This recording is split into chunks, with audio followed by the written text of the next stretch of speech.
E aí, pessoal, tudo bom? Hoje a gente vai ver o terceiro tipo de integral complexa essencial para qualquer matemático. Esse exemplo é bem parecido com o tipo anterior, então a gente tem uma razão de polinômios p sobre q, com aquela mesma razão que o grau de p tem que ser pelo menos 2 unidades a menos que o grau de q, só que agora a gente inclui também um componente trigonométrico, então e elevado a itx para algum parâmetro t não negativo. A estratégia para resolver esse tipo de integral é bem parecida com a do exemplo anterior, então a gente vai usar exatamente o mesmo contorno. Então, pensando aqui no plano complexo, no eixo real, a gente fixa um valor grande para r. Então, a gente integra no segmento entre menos r e r, aliás, e depois a gente toma uma semicircunferência de raio r. Então, lembrando a notação que a gente usou na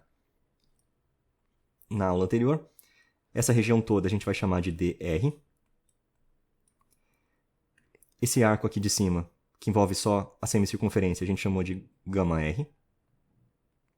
E o segmento a gente vai marcar com menos r até r mesmo. Então, a integral que a gente quer, essa integral que a gente chamou de I, ela pode ser dada da seguinte maneira. A gente vai tomar o limite com r tendendo a infinito da integral do segmento. Então, seria o limite de r tendendo a infinito da integral de menos r até r dessa função aqui que a gente quer integrar. Então, vamos chamar de f de x dx aqui dentro. E a ideia agora é reescrever essa integral aqui do segmento usando esses outros contornos que a gente determinou aqui. Então, a gente vai ter o limite de r tendendo a infinito. E essa integral aqui de dentro a gente vai escrever da seguinte maneira, então. A gente vai tomar a integral na fronteira de dr. Então, como se eu estivesse integrando todo esse caminho aqui. E a gente vai subtrair, então, a integral em gama de r. Então, eu estou fazendo essa integral inteira e estou removendo só o pedaço da semicircunferência. Então, o que vai sobrar para mim vai ser justamente a integral nesse segmento. Então, essa é a ideia. A gente vai reescrever a nossa integral usando essa diferença de duas integrais complexas. Então, aqui eu já vou colocar f de z dz, porque agora a gente está no plano complexo. E a ideia é que, assim como no exemplo anterior, essa segunda integral aqui, a integral que a gente toma em gama r, ela vai tender a zero conforme o raio for para infinito. Com o exemplo que a gente vai fazer agora, vai ficar um pouco mais claro por que isso acontece. E agora a gente selecionou um exemplo concreto para ver como é que essa técnica funciona na prática. Então a gente tem a integral de cosseno de tx sobre x à quarta mais 1, integrado de menos infinito até mais infinito. Então a ideia é primeiro a gente converter essa integral aqui para aquele formato anterior. Então, como eu tenho cosseno de tx, a ideia é que a gente pode reescrever essa integral aqui como sendo a parte real da integral no segmento de menos infinito até mais infinito, de e elevado a itz sobre z à quarta mais 1, dz. Então, isso aqui pela identidade de Euler, a gente sabe que e elevado a itz vai ser cosseno de tz mais i seno de tz. Então, a gente vê que a nossa função f de z que está no integrando vai ser e elevado a itz dividido por z à quarta mais 1. Então, o primeiro trabalho preparatório que a gente vai fazer aqui é justificar por que aquela integral em gama r, ou seja, aquela integral que está no semicírculo, vai para zero. Então, para isso, a gente precisa decompor esse denominador aqui, z à quarta mais 1, nas suas raízes e já escolher um valor de r conveniente para o qual a gente tenha todos os polos necessários já dentro do contorno. Então, a observação que a gente faz aqui é que z à quarta mais 1. Pode ser decomposto em 4 raízes. Para facilitar, eu vou denotar por Z1, Z2, Z3 e Z4. E depois a gente dá os valores concretos dela. Então, Z1, Z2, Z3 e Z4. E a gente vê que todas essas raízes, elas vão ser pontos que estão na circunferência unitária e formam exatamente um quadrado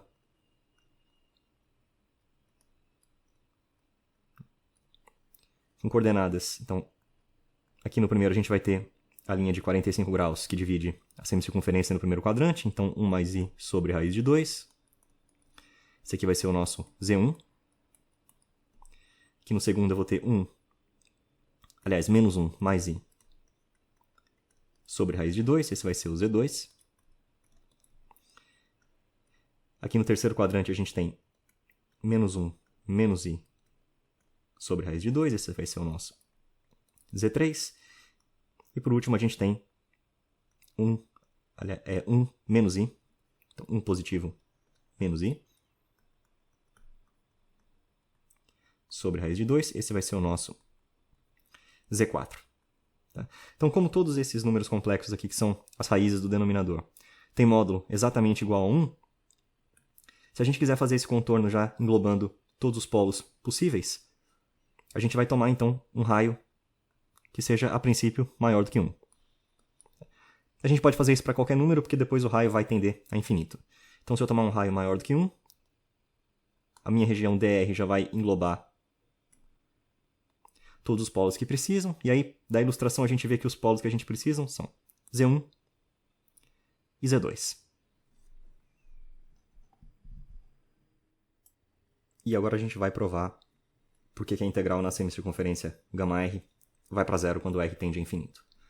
Então, o início aqui é pegar essa integral que a gente chamou agora de I1 e realizar a mesma troca de variável que a gente fez no exemplo anterior.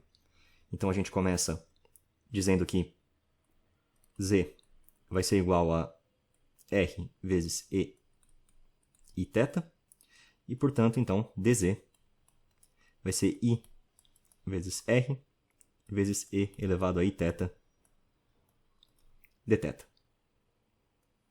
E agora a gente vai aplicar essa mudança na nossa integral. Então a gente vai ficar com integral em γr. Só que agora o que é γr? γr é uma semicircunferência que começa em r e vai até menos r. Então tem raio r. E ângulo inicial 0, ângulo final π. Então a gente fica agora na variável θ com uma integral de 0 até π. No numerador eu vou ter e elevado a itz, então eu vou ficar com e elevado a i vezes t. E z, por sua vez, é r vezes e elevado a iθ. Z a quarta vai ser, então, r a quarta e elevado a 4iθ. Tudo isso mais 1. E tudo isso ainda multiplicado por dz, que a gente reescreveu como i vezes r, vezes e elevado a iθ dθ. E agora, procedimento bem parecido com o que a gente fez no exemplo anterior. A gente vai estimar essa integral pelo módulo dela. Então eu sei que o módulo de I1 tem que ser menor ou igual à integral do módulo. Em cima, módulo de exponencial complexa vai ser exatamente 1. Então esse e elevado a itre elevado a iθ, isso aqui tem módulo 1. I tem módulo 1, então em cima eu fico simplesmente com r. A outra integral, a outra exponencial complexa também vai me dar módulo 1. Embaixo eu vou fatorar esse r a quarta. Para facilitar, então vou ficar com r a quarta, que multiplica e elevado a 4iθ, mais 1 sobre r a quarta. Tudo isso integrado em θ. Então, a gente fica com 1 sobre r ao cubo. integral de 0 até π dθ dividido por e elevado a 4 e θ mais 1 sobre r à quarta. Tá? E a ideia é usar a mesma desigualdade triangular reversa que a gente usou no exemplo anterior para estimar esse denominador aqui. Primeiro a gente vai estimar essa expressão como se ela estivesse no numerador, e depois a gente inverte na equação para colocar no denominador. Então, da desigualdade triangular reversa, a gente sabe que o módulo de e elevado a 4 e θ mais 1 sobre r à quarta. Então, desigualdade triangular reversa, ela vai ter que ser maior ou igual ao módulo da diferença dos módulos. Então, módulo do módulo de e elevado a 4 e θ é menos módulo de 1 sobre r à quarta é 1 sobre r à quarta mesmo, a gente já está considerando que r é um valor positivo, então tudo isso fecha o módulo. E a ideia aqui é a seguinte, o primeiro termo, outra vez, é uma exponencial complexa, então a gente sabe que esse módulo é igual a 1. E lá no começo do exercício a gente estipulou que r seria um parâmetro já maior do que 1 para a gente englobar todos os polos, então 1 sobre r à quarta vai ser um valor estritamente menor do que 1. O que significa que esse módulo ele é então aberto justamente com esse sinal. Então, isso aqui ficaria 1 menos 1 sobre r à quarta. Ou seja, se essa expressão no numerador tem esse valor, significa que no denominador, então se a gente inverter aí na equação, eu vou ter 1 sobre módulo de e elevado a 4 e θ mais 1 sobre r à quarta. Vai ser menor ou igual a 1 sobre 1 menos 1 sobre r à quarta. Com isso, a gente conclui então que a nossa integral I1 aqui, em módulo, ela vai ter que ser menor ou igual. Então, aqui a gente está continuando a sequência das inequações. Ela vai ter que ser menor ou igual a 1 sobre r ao cubo, integral de 0 até π dθ sobre 1 menos 1 sobre r à quarta. Agora a nossa integral já não depende mais de θ, então tudo isso aqui virou constante. Então a gente fica com 1 sobre r ao cubo, que multiplica 1 sobre 1 menos 1 sobre r à quarta.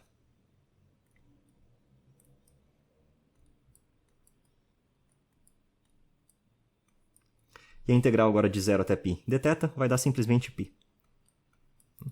Então, se a gente olhar o comportamento quando r vai para infinito, essa expressão dentro do parênteses aqui, então 1 sobre r à quarta vai para 0, então essa expressão dentro do parênteses tende a 1. Vezes a constante vai continuar tendendo a π, e 1 sobre r ao cubo, então vai fazer essa expressão toda tender para 0, conforme o r vai para infinito, que é o que a gente queria demonstrar mesmo. Então, integral no semicírculo, conforme o raio cresce, ela vai para 0. Agora a gente vai resolver a segunda integral. Então, a integral no bordo daquela região que a gente chamou de dr. Tá? Aqui a gente já está estipulando que o raio é maior do que 1 para englobar todos os polos que interessam para a gente. No caso, vai ser Z1 e Z2. E a gente vai aplicar, então, o teorema de Cauchy dos resíduos. Então, a nossa integral, que a gente chamou de I2 aqui, ela vai ser igual a 2π vezes a soma dos resíduos que estão sendo englobados no bordo dessa região. Então, seria o resíduo em Z1, da nossa função aqui, que a gente tinha chamado de f de z, né? Essa exponencial itz sobre z à quarta mais 1, mais o resíduo em Z2 de f de z. E aqui nessa parte você pode usar a sua técnica de cálculo de resíduo favorita, tá? Qualquer uma delas vai dar o mesmo resultado. Então, em particular, isso aqui vai ser 2πi. E para calcular o resíduo no primeiro termo, a gente fica então com e elevado a it z1 sobre 4z1 ao cubo, e a mesma coisa para o z2. Então, e elevado a it Z2 sobre 4 sobre 4 Z2 ao cubo.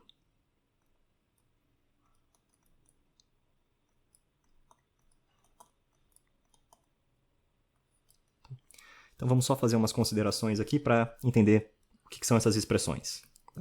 Então, o que é Z1? Então lembra que Z1 ele era dado por 1 mais i sobre raiz de 2. Ou seja, ele é um número complexo que tem módulo 1 e fase 45 graus, né? π sobre 4.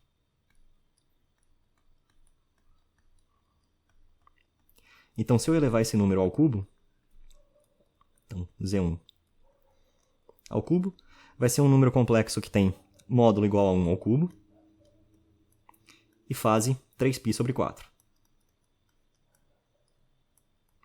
Então, se a gente converter de novo para a forma algébrica, a gente vai ficar com 1 ao cubo continua sendo 1, 3π sobre 4, então vai ser um ângulo que vai cair no segundo quadrante, a gente vai ficar então com 1 menos i sobre raiz de 2. Da mesma maneira, a gente pode calcular Z2 ao cubo.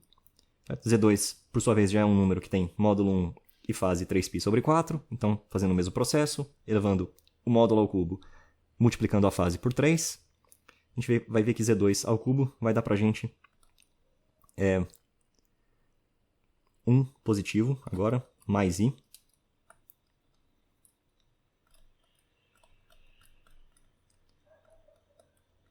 dividido por raiz de 2. A gente ainda precisa fazer o mesmo processo para descobrir o valor dessas expressões trigonométricas aqui. Então, e elevado a it z1 e e elevado a it z2. A gente vai fazer isso na próxima tela. Avaliando as exponenciais complexas agora. Então, e elevado a it z1 é e elevado a it, que multiplica 1 mais i sobre raiz de 2, que vai ser então e elevado a t, que multiplica i menos 1 sobre raiz de 2, que vai dar para a gente então e elevado a menos t sobre raiz de 2. E aplicando a identidade de Euler, a gente vai ficar com cosseno de t sobre raiz de 2, mais i vezes o seno de t sobre raiz de 2. E aí a gente aplica o mesmo raciocínio para e elevado a it vezes z2. Então, nesse caso, só o que muda em z2 é que a gente tem menos 1 em vez de 1. Então, a gente vai ter e elevado a menos t sobre raiz de 2, que multiplica cosseno de t sobre raiz de 2 menos i vezes o seno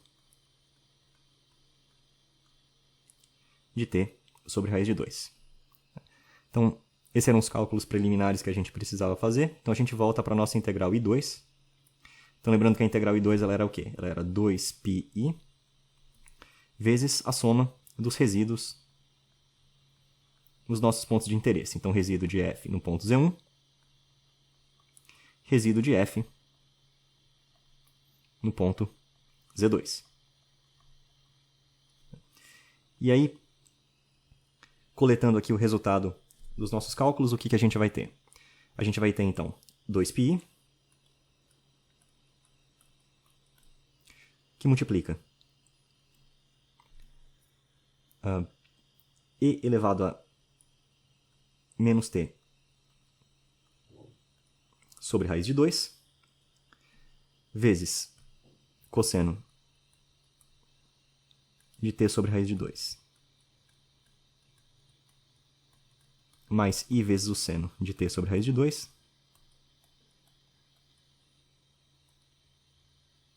tudo isso dividido por 4 vezes z1 ao cubo, que tinha dado menos 1, mais i sobre raiz de 2, então esse aqui é o valor do primeiro resíduo, mais, e no segundo resíduo a gente vai ter e elevado a menos t sobre raiz de 2, que multiplica agora cosseno de t sobre raiz de 2. Agora, menos i vezes o seno,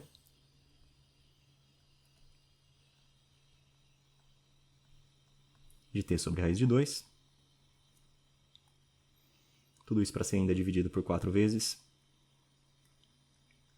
z2 ao cubo, que era então agora 1 positivo, mais i, sobre raiz de 2. Então, antes da gente continuar para a próxima tela, a gente tem algumas simplificações que a gente pode fazer aqui. Então, a primeira delas é que esse 2 pode ser simplificado com esse 4, que é comum nos dois termos. Então, vai sobrar um 2 no denominador. Por outro lado, a gente tem uma raiz de 2 aqui que é comum no denominador do denominador. Então, ele vai passar para o numerador. E, além disso, tem mais um termo comum aqui que é essa exponencial. Então, e elevado a menos t sobre raiz de 2 é comum nos dois termos. A gente pode colocar em evidência também. Então, vamos passar para a próxima tela para a gente agrupar tudo que falta.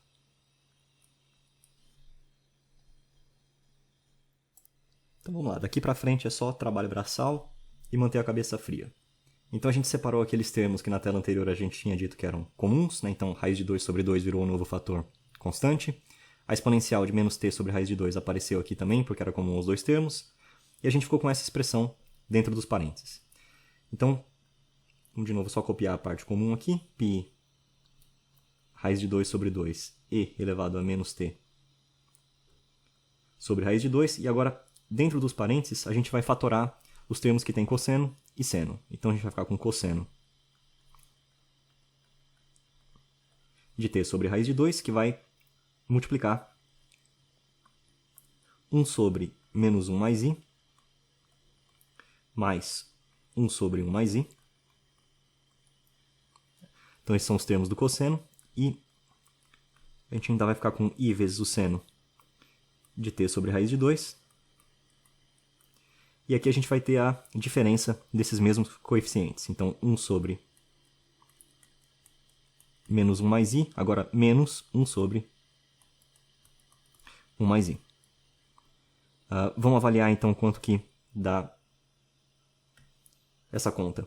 Então, 1 sobre menos 1 mais i, mais 1 sobre 1 mais i. Então, a gente percebe primeiro que eles são conjugados. Então, no denominador vai aparecer um menos 2. No numerador vai aparecer 1 mais i menos 1 mais i. Então, a gente vai ficar com 2i sobre menos 2. Aqui a gente tem o mesmo produto no denominador. Então, vai aparecer um menos 2 de qualquer maneira. E no numerador a gente vai ficar com 1 mais i menos 1 mais i, então a gente vai ficar com 2 positivo. Ou seja, se a gente olhar agora essa expressão que está dentro do parênteses, então a gente vai ficar com menos i aqui. E aqui a gente vai ficar com menos 1. Menos 1. Só que a gente já tem um i multiplicando aqui. Então aparece um menos i que é comum nos dois. Esse menos i, na hora que a gente multiplicar por esse i, vai se tornar um positivo. Então a gente pode eliminar. E o que sobra para a gente vai ser π vezes e elevado a menos t sobre raiz de 2. E aqui a gente vai fazer uma transformação esperta. Tá? Esse raiz de 2 sobre 2 que está para fora, eu vou passar para dentro de novo da seguinte maneira. Eu vou reescrever como raiz de 2 sobre 2 vezes cosseno de t sobre raiz de 2, mais seno de t sobre raiz de 2 vezes raiz de 2 sobre 2. Agora, esse raiz de 2 sobre 2 a gente pode escrever de uma maneira um pouquinho diferente. Então eu vou escrever isso aqui como seno de π sobre 4. Da mesma maneira, esse segundo raiz de 2 sobre 2 eu vou escrever como cosseno de π sobre 4. Então a gente pode aplicar a identidade trigonométrica da soma dos arcos para reescrever isso aqui como π vezes e elevado a menos t sobre raiz de 2, que multiplica o seno de t sobre raiz de 2 mais π sobre 4. Agora que a gente já calculou individualmente cada uma das integrais, é só coletar os resultados e chegar na resposta final. Para resumir todos os resultados que a gente já conseguiu até agora, vamos colocar numa tela só. Então a integral que a gente quer calcular é a integral de cosseno de tx sobre x² mais 1. A gente reescreveu essa integral com a parte real de uma integral complexa, em duas partes. Uma delas, integral na semicircunferência γr, e a outra, a integral dentro do bordo da região que a gente chamou de dr. Então essa primeira integral no γr foi o que a gente chamou de I1, e a integral na região dr a gente chamou de I2. Tá? Então para γr a gente viu que quando o raio vai para infinito, essa primeira integral vai para zero. Tá? E para a segunda integral, a integral na região dr, a gente encontrou uma expressão que vale para qualquer valor de r maior do que 1. Então, em particular, se a gente tomar o limite dessa expressão, então I2 vai continuar atendendo a exatamente essa expressão quando o r for para infinito. Então, π vezes e elevado a menos t sobre raiz de 2 vezes o seno de t sobre raiz de 2 mais π sobre 4. Então, vai tender a esse valor quando r for para infinito também. E agora só o que basta é a gente tomar a parte real dessa expressão. Então, a integral que a gente quer calcular, na verdade, é a parte real desses limites. Só que a integral no contorno γr vai para zero, então só o que vai sobrar aqui vai ser a parte real da integral I2. Só que I2, por sua vez, se a gente olhar o resultado dela, ela já é um número real. A gente não tem nenhuma parte complexa aqui.